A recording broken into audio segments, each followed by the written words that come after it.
जी, आज हम legal addition के प्लेटफॉर्म से नया लेक्चर रिकॉर्ड करेंगे। मैं हूँ Sikandar Javed, advocate supreme court, और मैंने आज से 38 साल पहले वकालत का आगाज़ किया था। बहुत सारे स्टूडेंट्स ने, लॉ के स्टूडेंट्स ने ये कहा, ये कमेंट्स किए कि different stages of criminal trial के हवाले से कोई इतना कम्प्रिहेंसिव लेक्चर नहीं है। गो कि मैंने एक काफ़ी अर्सा पहले इस पे एक लेक्चर किया था, लेकिन वो अब जो है काफ़ी लंबा लेक्चर था, तो मैं इसको मुख्तसर, हम स्टेजेस ऑफ क्रिमिनल ट्रायल आज करेंगे। फिर उसके बाद आज तो मैं उसका मुख्तसर आपको खुलासा बताऊंगा कि उसकी स्टेजेस क्या होती हैं। उसके बाद फिर उसकी हर स्टेज को हम नए लेक्चर्स में एक एक करके बड़ी डिटेल से देंगे।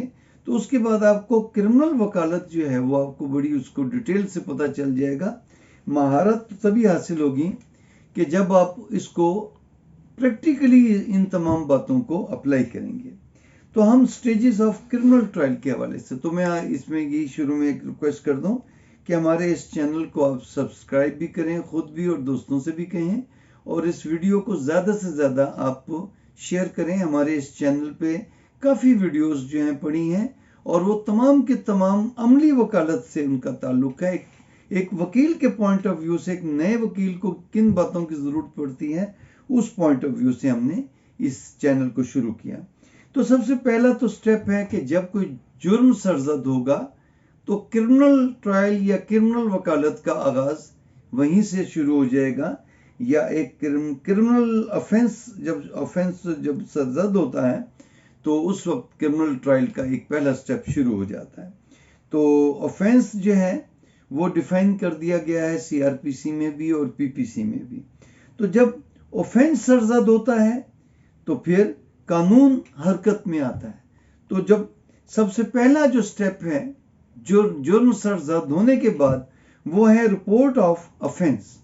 रिपोर्ट ऑफ ऑफेंस जो है लाजमी सी बात है थाने में की जाती है, रिटन फॉर्म में भी की जाती है, ओरल फॉर्म में भी की जाती है, और उसके नतीजे में फर्स्ट इंफॉर्मेशन रिपोर्ट दर्ज होती है, सेक्शन 154। इसको डिटेल से फिर हम अलग करेंगे। एफआईआर पे मैंने लेक्चर दिया था पंजाब बार काउंसिल में, तो 1 घंटे का लेक्चर था और 1 घंटे के सवाल जवाब थे। तो 2 घंटे का सिर्फ एफआईआर की मुख्तलिफ डिटेल्स जो हैं उसमें कि कैसे लिखेंगे, क्या क्या इंग्रेडिएंट होंगे, कौन से रजिस्टर्स होंगे, और कौन एफआईआर दर्ज करा सकती है, तमाम। तो अब आ गई बात कि रिपोर्ट दर्ज होगी, फिर आएगी कि कौन रिपोर्ट दर्ज करा सकता है। जो रिपोर्ट दर्ज कराता है उसको कंप्लेनेंट कहते हैं या उसको इन्फॉर्मेंट कहते हैं।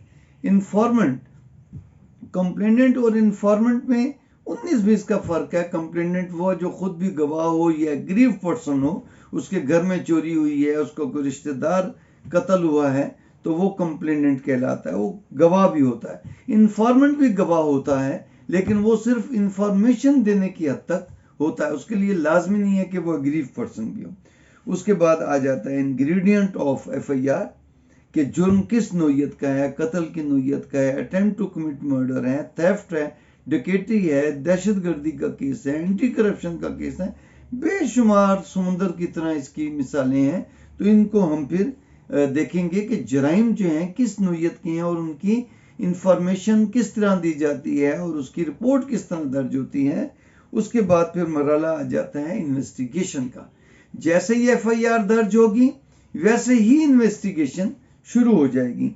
फिर इन्वेस्टिगेशन एक बहुत लंबा प्रोसेस है कि इंफॉर्मेशन मिलने के बाद इन्वेस्टिगेशन शुरू होगी। इन्वेस्टिगेशन ऑफिसर को कौन अपॉइंट करेगा, फिर इन्वेस्टिगेशन ऑफिसर क्या काम करेगा, गिरफ्तारी करेगा, बरामदगी करेगा, मौके पे जाएगा, गवाहान के बयान लिखेगा, सीडीआर लेगा, मौके से बरामदगियां करेगा, मुलजमान को गिरफ्तार करके उनसे बरामदगियां कराएगा, मिमोज करेगा, लेबोरेटरी से चेक कराएगा। बेशुमार लंबा एक टॉपिक है कि इन्वेस्टिगेशन के नतीजे में फिर अरेस्ट भी होती है।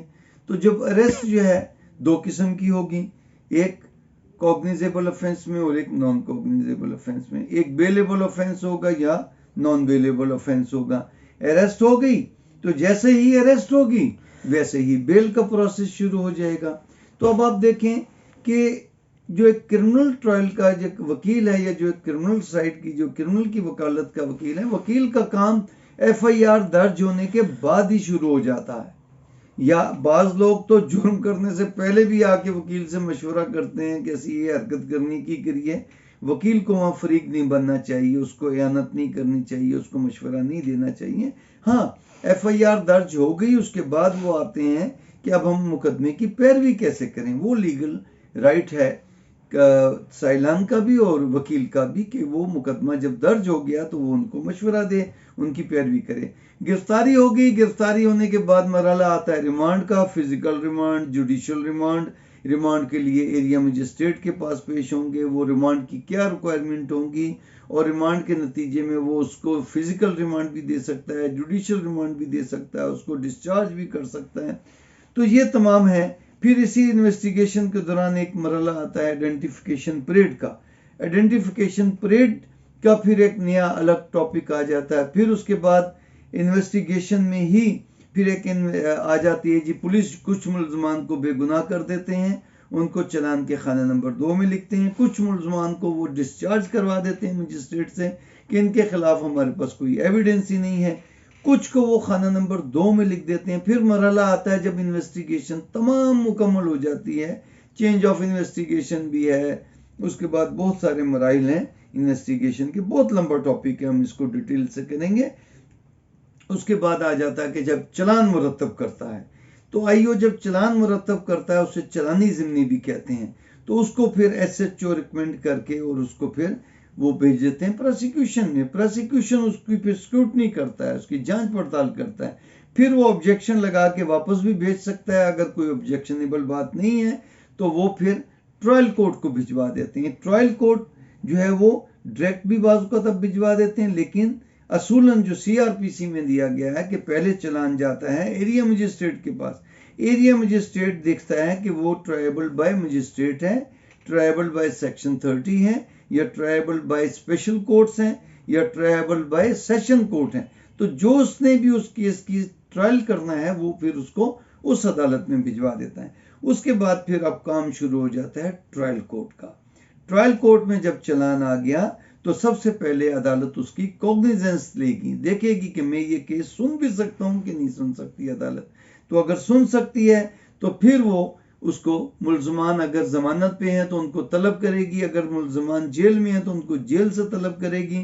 फिर उसके बाद उसमें होता है कि उनको 161 के जो बयानात होते हैं उनकी कॉपीज दी जाएगी, उनकी वसूली कराई जाएगी, और फिर बयानात देने के बाद एटलीस्ट 1 हफ्ते के बाद वो चार्ज फ्रेम करेगी। चार्ज फ्रेम करने के बाद वो मुलजमों को स्टेटमेंट लेगी, भी तुमने चार्ज सुन लिया है, प्लीड गिल्टी करते हो कि नहीं। मुलजिम कहते हैं नहीं, मेरा ट्रायल करो, मैं बेगुनाह हूँ।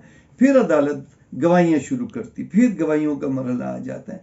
तो पहले प्रोसिक्यूशन अपने तमाम गवाह पेश करेगी, तो जो प्रोसिक्यूशन के गवाह होंगे उनको PWs कहेंगे, क्या, प्रोसिक्यूशन विटनेसेस। और उसके बाद कुछ गवाहान ऐसे होते हैं कि वो ना कंप्लेनेंट साइड के होते हैं ना अक्यूज साइड की, अदालत उनको खुद बुलाती है। तो जो अदालत किसी को बुलाए मुलजिम की या कंप्लेनेंट की दरखास्त पे तो उनको कहते हैं कोर्ट विटनेसेस, CWs। और उसके बाद फिर मुलजिम अपनी सफाई में जब गवाह पेश करता है तो उनको कहते हैं DWs, डिफेंस विटनेसेस। तो जब गवाह पेश होंगे तो उन पर क्रॉस एग्जामिनेशन भी होगी, तो जिसके गवाह होंगे तो उसकी ऑपोजिट फ्रीक का वकील उन पर क्रॉस एग्जामिनेशन करेगा। तो जब क्रॉस एग्जामिनेशन करेगा तो वो एक बड़ा लेंथी प्रोसेस है कि हर किस्म के गवाह पे किस किस्म की क्रॉस एग्जामिनेशन करनी है। क्रॉस एग्जामिनेशन भी हो गई, और उसके बाद जब तमाम दोनों फ्रीकॉन की क्रॉस एग्जामिनेशन हो गई, उनकी तमाम एविडेंस, रिटर्न, डॉक्यूमेंट्री, ओरल, तमाम एविडेंस आ गई, तो फिर उसके बाद दोबारा बयान मुलजिम होता है, स्टेटमेंट ऑफ एक्यूज्ड होता है। उसमें वो अपना डिफेंस भी लेता है और उसमें वो अपनी वजूहात भी बताता है। तो उसके बाद फिर अदालत जो है उससे पूछती है कि तुम अपनी डिफेंस में बयान देना बतौर गवाह पेश होना चाहते हो या अपनी को गवाही देना चाहते हो, तो मुलजिम दे देता है, तो या नहीं देना चाहता तो कह देता है। तो उसके बाद फिर आती है मरहला आर्गूमेंट्स का। दोनों फ्रीकैन अपने अपने आर्गूमेंट्स करते हैं, कंप्लेनेंट साइड से कंप्लेनेंट का काउंसिल भी करता है, प्रोसिक्यूशन का जो स्टेट वकील होता है प्रोसिक्यूटर वो भी करता है, और जो मुलजमान का एक वकील है या एक से ज़्यादा वकील हैं वो अपने आर्गूमेंट्स करते हैं। और उसके बाद फिर अदालत आर्गुमेंट सुनने के बाद फैसला दे देती है, जजमेंट दे देती है। जजमेंट देने के बाद फिर उसके बाद अपील का मरहला शुरू होता है। अगर मजिस्ट्रेट ने सजा दी है तो सेशन कोर्ट में अपील होगी, और अगर उसको सेशन कोर्ट ने सजा दी है तो उसकी अपील हाई कोर्ट होगी। अपील हाई कोर्ट के बाद फिर सुप्रीम कोर्ट में होगी।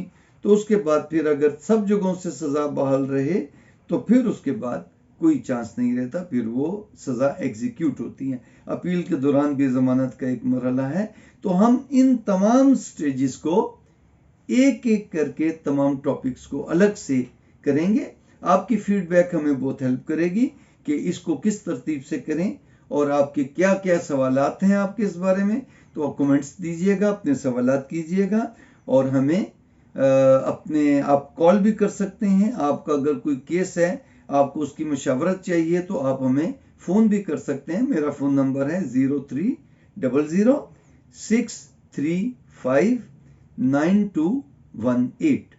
तो आप कॉल करके मशवरा भी कर सकते हैं अपने केस का, और आप अपने सवालात भी कर सकते हैं अपनी वकालत से मुतालिक। आपके जवाबात का, आपके कमेंट्स का इंतज़ार रहेगा। बहुत बहुत शुक्रिया।